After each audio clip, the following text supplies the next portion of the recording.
Oke, selamat datang kembali di channel saya, di channel Junior Pasti DTN. Bagi kalian yang menonton, silahkan komen, ya, dan subscribe terlebih dahulu, agar tekan bunyi loncengnya. Untuk itu kita membahas tentang apa sih dampak adanya PT Freeport Indonesia bagi masyarakat Papua ya.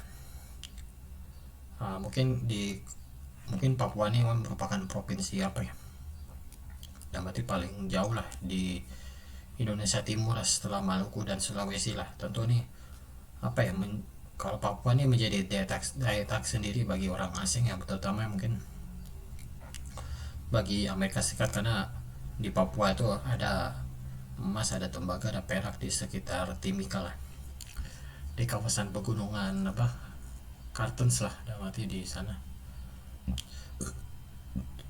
Karena yang ditemuin orang-orang Belanda juga, kan namanya Kartens juga, ada mati dia. Papua ini ada apa ya, di apa, jadi pada waktu itu emang peneliti Belanda tuh nama mungkin siapa ya, Kasper ya, mungkin dia menemukan adanya emas, tembaga, dan perak kan di sekitar pegunungan Papua lah. Nah, mungkin Amerika pada saat itu mengirim utusannya, yakni Forbes Wilson lah, dalam arti dia apa menyelidiki lah, dalam arti apakah iya ada emas, perak, dan tembaga di Papua, dan ternyata ada. Dan situ emang berdirilah sebuah Freeport yang kemudian muncul di tahun 1967 ya. Kalau bicara Freeport itu tidak terlepas dari politik kayak dulu ya, mungkin karena kan pada waktu itu emang Freeport itu kan nggak sebetulnya dioperasi itu pada zamannya Soeharto ya, zaman Orde Baru, karena kan pada saat itu Papua tuh baru merdeka lah di tahun 1962 lah. Mungkin Soekarno pada saat itu ya mungkin sudah bisa mengambil Papua dari cengkraman Belanda lah pada saat itu lah, mungkin karena pada saat itu masyarakat Belanda masih bermukim di Papua lah, dan mati mungkin di situ.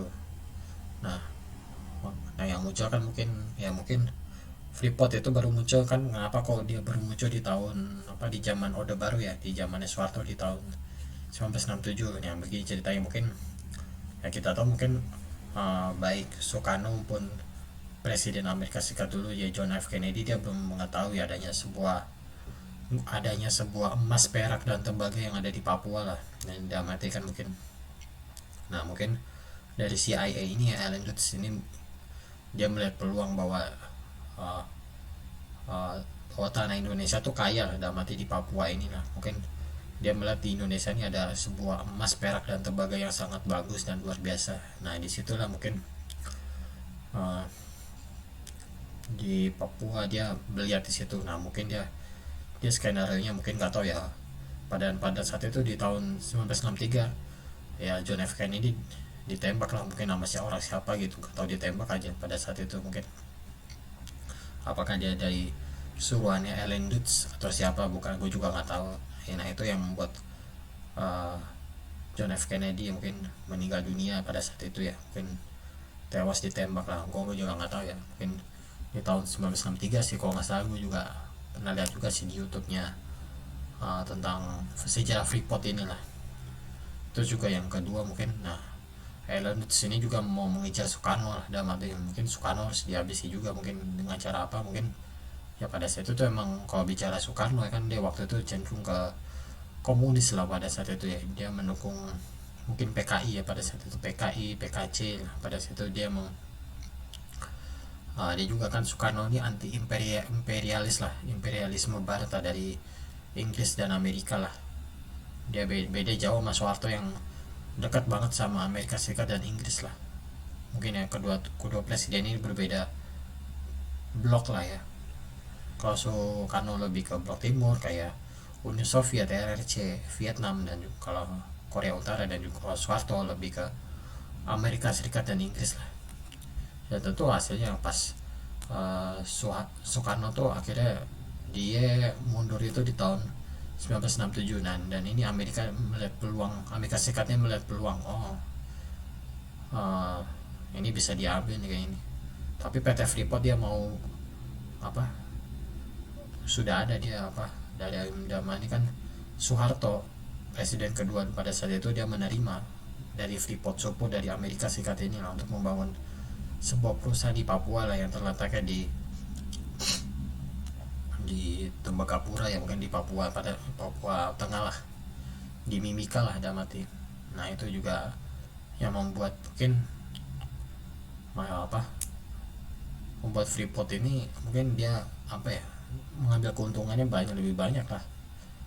Dalam arti dia mengambil keuntungan sebesar 90%, sedangkan 1%-nya milik presiden. Nah makanya pada saat itu tidak apa ya tidak bermanfaat juga sih bagi masyarakat Papua ya, karena masyarakat Papua Tengah pada saat itu masih apa ya belum dikategorikan belum ini banget lah belum makmur banget lah, dikarenakan mungkin Freeport hanya mengambil orang-orang yang orang asing dan juga orang Jawa doang. Dan nanti orang Papua ini di apa ya eh, terpinggirkan lah dalam arti dengan kehadiran mungkin Freeport ini ya dari Amerika Serikat lah. Tapi kalau ya bicara mungkin Orde Baru ya emang gitu kan, Orde Baru tuh hanya fokusnya di Pulau Jawa doang. Kalau pulau lain nggak diperhatikan, mungkin Sumatera, Kalimantan, Sulawesi, Maluku, Papua nggak diperhatikan ya mungkin. Ya mungkin emang pada saat itu Soeharto cenderung ke Amerika Serikat dan dia mengizinkan Freeport ini untuk menguasai apa emas, perak dan tembaga lah.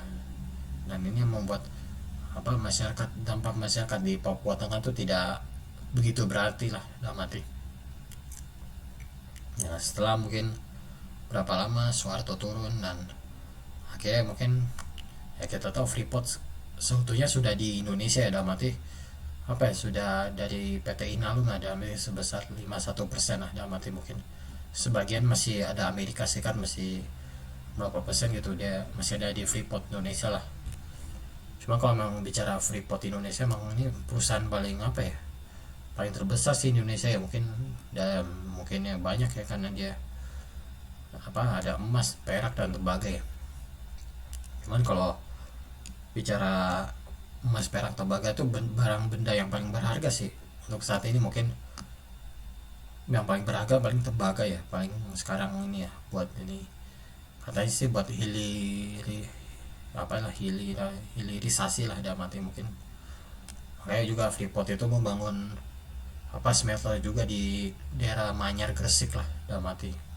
Itu mungkin bagus juga sih buat Freeport juga tuh untuk bisa menyebarluaskan lah dalam arti nggak cuma di Papua doang, bisa di Gresik juga ada, di daerah lain juga ada. Cuma kalau masyarakat Papua sekarang mungkin udah senang juga sih sekarang kan, mungkin kalau di era zamannya Soeharto kan nggak diperhatikan. Nah cuman di zamannya Pak Joko Widodo nih semua masyarakat Papua diperhatikan, kayak jalan akses, jembatan, tol.